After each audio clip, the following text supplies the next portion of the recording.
This is an analysis from Alpha Business Media. Today, we're diving into a really fascinating business paradox. It's a story packed with immense potential, huge investment, and, well, colossal failure. And it all boils down to one single, haunting question. So get this, a multi-million-dollar tech park, meant to be the crown jewel of Nepal's entire tech industry, has sat practically empty for 2 decades. Just a ghost town. Why? In this analysis, we're going to unpack exactly what went wrong, and more importantly, what it tells us about the future. Okay, so here's our game plan. First, we'll look at Nepal's unfulfilled promise. Then, we'll dig into the spectacular failure of this flagship IT park. After that, we'll uncover a massive tech economy that's basically hiding in plain sight. And finally, we'll lay out a clear, evidence-based roadmap for how to actually fix this. So let's start with where things stand, at Nepal's tech crossroads. All right, section 1. So let's just set the stage here for a minute. If you were to look at Nepal on paper, you'd think, wow, this place is perfectly positioned to be the next big tech hub. I mean, it really seems to have all the right ingredients. And this is where the central paradox really hits you. On the one hand, you've got this incredible promise, a young, ambitious, English-speaking workforce, super low labor costs, and a strategic spot right between the two giants, India and China. The potential is just massive. But then there's the reality, and that reality is perfectly symbolized by this one place, the Kave Polanshak IT Park. It's a silent monument to all those lost opportunities and dashed hopes. So now let's zoom in on the park itself. You know, its story isn't just about a failed building project. Oh no, it's a masterclass in systemic dysfunction. And the first thing you have to understand is this. The problem wasn't a lack of money. This whole thing was finished way back in 2003 for about $2 million. Now that was a pretty significant investment for the time. So the initial funding, it was there. The real failure came from what happened next, or more accurately, what didn't happen. I mean, look at this timeline. It's just one false start after another. IBM, the big anchor partner, was in and out in less than a year. Then a Dutch firm, Java Software, came and left just as fast. But the most crushing blow, that came just recently. In 2021, there was this really hopeful partnership with Kathmandu University all ready to launch. And then, out of nowhere, the Prime Minister himself personally stepped in and issued a direct order to kill the entire project. Just killed it.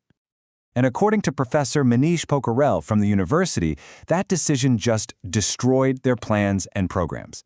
See, this isn't a case of simple neglect. This was active, unpredictable, top-down political interference. And for any investor looking at this, that is the ultimate red flag. This string of failures has completely changed what this park represents. It's become what we in business call a toxic asset. Basically, an asset that's now a burden. Its reputation is so bad that instead of attracting new investment, it literally scares it away. And this whole saga, it's the perfect illustration of a much, much bigger problem in Nepal, one that goes way beyond these empty buildings. Right, on to our next section, because here's the crazy part, the central paradox of this whole story. Despite this absolute monument to failure, Nepal actually has a vibrant, growing tech sector. It's operating in the shadows. It's thriving in spite of the government, not because of it. And this all comes down to a condition you could call policy schizophrenia. So what is that?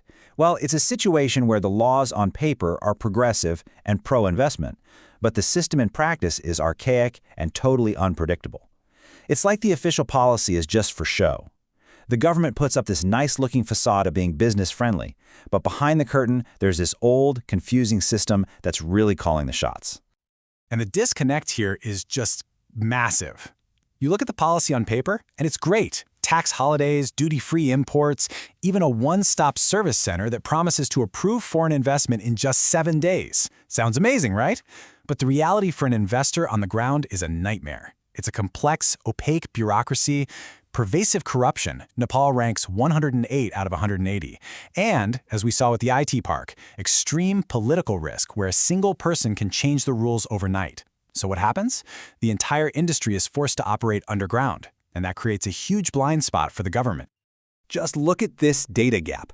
The government's official numbers from the central bank say IT exports are somewhere around $158 million. But if you talk to industry experts, the people actually in the business, they'll tell you the real number is over $1 billion. $1 billion. That's not a small rounding error. The government is effectively blind to almost 90% of its own tech sector. And of course, when you can't see an industry, you can't support it. This kicks off a really nasty, vicious cycle. So, because the industry's in the shadows, you get a massive brain drain. About 10% of IT grads leave the country every year. The government doesn't invest in essential infrastructure like reliable power or fast internet, especially outside the capital. And a huge skills gap opens up, with 72% of companies struggling to find qualified people. The end result? The big takeaway here?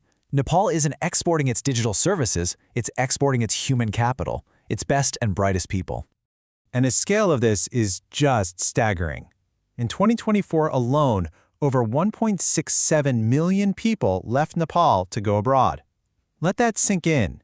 This isn't just a brain drain anymore. It's a full-blown national crisis.